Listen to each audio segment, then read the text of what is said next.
नमस्कार दोस्तों, पहलवान गुरुदीन ग्रुप ऑफ कॉलेज के यूट्यूब चैनल पर आपका स्वागत है।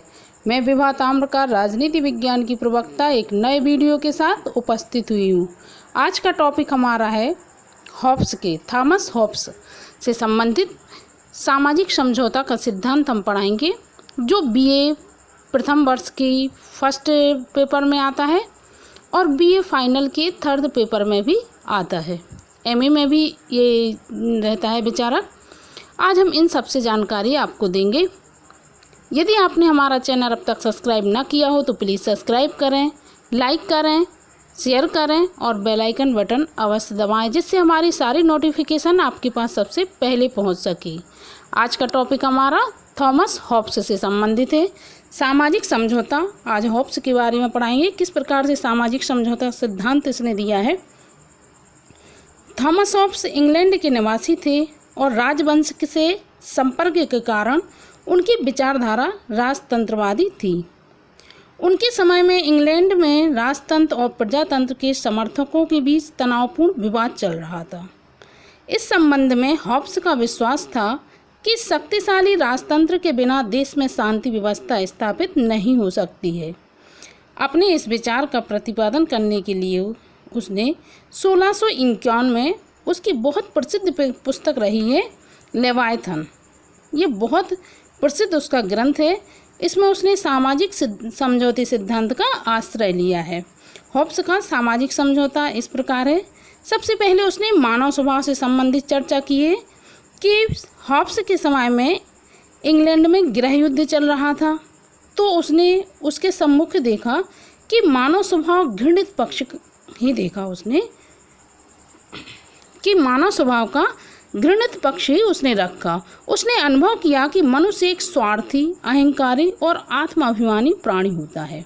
कैसा रखा उसने कि मनुष्य स्वभाव से ही बहुत अहंकारी, स्वार्थी, आत्माभिमानी प्राणी है। वह सदा शक्ति से ही स्नेह करता और शक्ति प्राप्त करने के लिए हमेशा वह प्रयत्नशील रहता है। ये मानव स्वभाव उसने रखा। फिर उधर की प्राकृतिक अवस्था कैसी होगी जब उधर का मानव स्वभाव ऐसा है, तो उसने प्राकृतिक अवस्था बतलाई कि शक्ति ही सत्य थी। उस समय शक्ति, जब मनुष्य अहंकारी, स्वार्थी, अभिमानी था, तो शक्ति ही सत्य उसने रखा कि मनुष्य को न्याय और अन्याय का कोई ज्ञान नहीं था। और प्राकृतिक अवस्था कैसी थी कि शक्ति ही सत्य थी। जिसके पास शक्ति है वही सब कुछ कर सकता था। हॉब्स ने लिखा है कि वहाँ कोई व्यवसाय ना था, कोई संस्कृति ना थी, कोई विद्या नहीं थी, कोई भवन निर्माण कला ना थी और ना कोई समाज था। मानव जीवन असहाय, दीन, मलिक, पाशविक और अल्पकलिक था। प्राकृतिक अवस्था वहाँ की ऐसी थी। फिर एक समझौता का कारण बताया उसने कि समझौता कैसा हुआ। जीवन और संपत्ति की इस असुरक्षा तथा मृत्यु और संहार के इस भय ने व्यक्ति को इस बात के लिए प्रेरित किया कि वे इस असहायनिक प्राकृतिक अवस्था का अंत करने के उद्देश्य से एक राजनीतिक समाज का निर्माण करें। समझौते का कारण क्या कि उस एक राजनीतिक समाज का निर्माण करें। फिर एक उसने समझौता बताया कि समझौता कैसे हुआ, कैसे राज्य की स्थापना हुई। तो उसने समझौते में कहा कि मैं इस व्यक्ति अथवा सभा को अपने अधिकार और शक्तियों का समर्पण करता हूँ, जिससे कि वह हम पर शासन करे, किंतु इसी शर्त पर कि आप भी अपने अधिकार और शक्तियों का समर्पण करें, इसे इसी रूप में करें और इसकी आज्ञाओं को मानें। यह उधर व्यक्तियों में एक समझौता हुआ और एक नवीन राज्य का रूप उत्पन्न हो गया। क्या हुआ?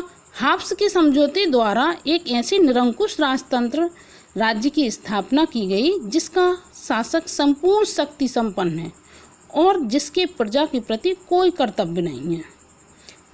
शासित वर्ग को शासन वर्ग के विरुद्ध विद्रोह का कोई अधिकार नहीं था। समझौता हुआ, समझौता का कारण रखा गया और राज्य की स्थापना हुई। कैसी हुई? निरंकुश राजतंत्र की स्थापना हुई। धन्यवाद।